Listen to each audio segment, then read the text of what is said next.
Hello everyone, welcome to my YouTube channel. So today we are going to discuss about some important instructions related to online admission in UISOL जिसका आपको खासकर ख्याल रखना है। तो 17 को जब एडमिशन्स एंड हो जाएंगे, 23 तक ये प्रोसेस कंप्लीट हो जाएगा, तो 27 तक का आपको लास्ट डेट अलॉट हुआ है जिस दिन आपको ये कुछ important documents UISOL department under Punjab university submit करने होंगे। तो ये जो self attested copy of documents with real proofs ज़रूर कैरी करके ले जाना। फॉर ये डिटेल मार्क कार्ड है जो प्रीवियसली आपने जितनी भी क्लासेस पास की हैं अकॉर्डिंग टू योर क्वालिफिकेशन आपको मार्कशीट कैरी करनी है। एंड ओरिजिनल माइग्रेशन सर्टिफिकेट अगर आप पंजाब बोर्ड, हिमाचल बोर्ड या फिर central board ICSE new Delhi, तो उसकी माइग्रेशन सर्टिफिकेट आती है। आई होप इट्स क्लियर कि माइग्रेशन सर्टिफिकेट क्या होती है, वो आपको लेके जानी है। ये ओरिजिनल माइग्रेशन सर्टिफिकेट सिर्फ उन्हीं स्टूडेंट्स के लिए हैं जिन्होंने लोअर एग्ज़ामिनेशन, मतलब अगर आप PGs में जा रहे हो तो UG के जो आपने पेपर दिए हैं वो दूसरी यूनिवर्सिटी में दिए होंगे, तो उस केस में आपको माइग्रेशन सर्टिफिकेट लेना है। अदरवाइज़ अगर आप पंजाब यूनिवर्सिटी से हो तो इसकी कोई ज़रूरत नहीं है।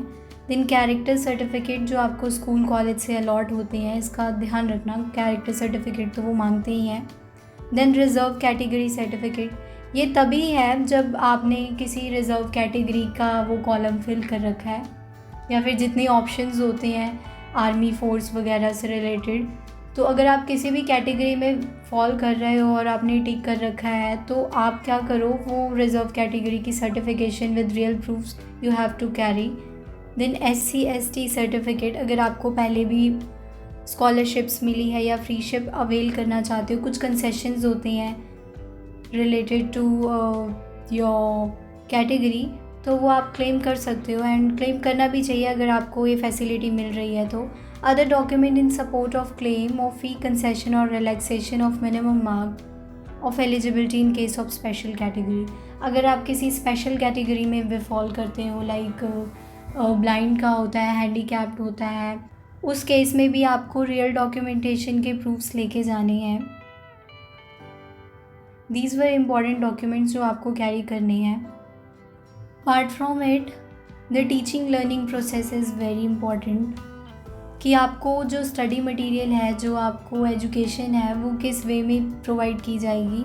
तो CDOE की ये जो पर्सनल कॉन्टैक्ट प्रोग्राम जिसे हम PCP क्लासेस बोलते हैं, फ़र्स्ट ऑफ़ ऑल एक स्टडी मटेरियल होता है जो कि वेबसाइट पे अवेलेबल है। आप इस लिंक को क्लिक करोगे, दीज आर हाइपर लिंक, आप इन्हें क्लिक करोगे तो आप वैसे ही क्रोम ब्राउज़र पे एक्टिव हो जाओगे। तो वहाँ से आप स्टडी मटेरियल भी सर्च कर सकते हो जो कि PU की ऑफिशियल वेबसाइट पे आपको शो होगी। You can down study material का ये भी है कि आपको बुक्स भी मिलती हैं जब आप CDOE या फिर UISOL डिपार्टमेंट जाते हो, या फिर आपके जो आपने पिन कोड फिल किया है उस एड्रेस पे आपको ये स्टडी मटेरियल बुक्स की फॉर्म में डिलीवर होती हैं, तो आप उसको भी रेफ़र कर सकते हो। And as per my personal recommendation, जो रेगुलर स्टूडेंट्स को बुक लगती है वो आप ज़रूर बाय करना एंड आप उससे पढ़ना, क्योंकि उससे आपको पेपर पैटर्न पता चल जाएगा। The most important thing is कि जो रेगुलर स्टूडेंट हैं और UISOL के स्टूडेंट हैं उनके एग्ज़ाम जो हैं बिल्कुल सेम होते हैं, नो डिफरेंस एट ऑल, ये मैंने खुद देखे हुए हैं। सो आप बुक्स जो हैं वो रेगुलर स्टूडेंट्स वाली प्रेफर करें। पेपर के पैटर्न भी, क्वेश्चन पेपर भी एज इट इज़ सब कुछ सेम होता है, तो सिर्फ स्टडी मटेरियल पर रिलाई करने का कोई लॉजिक नहीं बनता, क्योंकि these are short and handy notes जो कि कई बार बच्चों को यूज़फुल नहीं भी होते। तो अगर आप जेन्युइनली फर्स्ट टाइम में ही एग्ज़ाम्स क्लियर करना चाहते हो तो थोड़े सीरियस होके जो सही स्टडी मटेरियल है उन्हें भी रेफ़र करना, it would be helpful to you. Next is assignment. In postgraduate and undergraduate program, the submission of assignment is mandatory. तो असाइनमेंट्स का आपको पता कैसे चलेगा, या तो आपको ईमेल रिसीव होगी या आपके जो व्हाट्सएप ग्रुप बनेंगे आपको उस पर रिसीव होंगे, तो वो टाइमली आपको डेडलाइंस भी मिलती हैं, आप असाइनमेंट जाके सबमिट भी कर सकते हो, फिज़िकली वो सबमिट होती हैं। This is personal contact program जिसमें आपको PCP क्लासेस लगानी मैंडेटरी हैं जो कि 1 हफ़्ते की होती हैं। 75% अटेंडेंस इज़ कंपल्सरी, वही है कि वो आपको अटेंड करनी है, नथिंग मोर देन दैट। और वो इम्पॉर्टेंट इसलिए भी है क्योंकि आपको बेसिक चीज़ें पता, राइटिंग कितने पेजेस की करनी है, राइटिंग फॉर्मेशन कैसा होना चाहिए, लिखने का एक तरीका जो है वो आपको टीचर्स काफ़ी अच्छे से गाइड करेंगे। So this would be helpful. तो पीसीबी क्लासेस आप ज़रूर लगाना अगर तो आप फर्स्ट ईयर स्टूडेंट हो। बाकी तो ये नॉर्मलाइज हो जाता है, लेकिन न्यू कमर्स के लिए ये इम्पॉर्टेंट है to gain the new instructions. Response sheet practice question. The study material contain response sheet for practice. These response sheet don't carry any mark.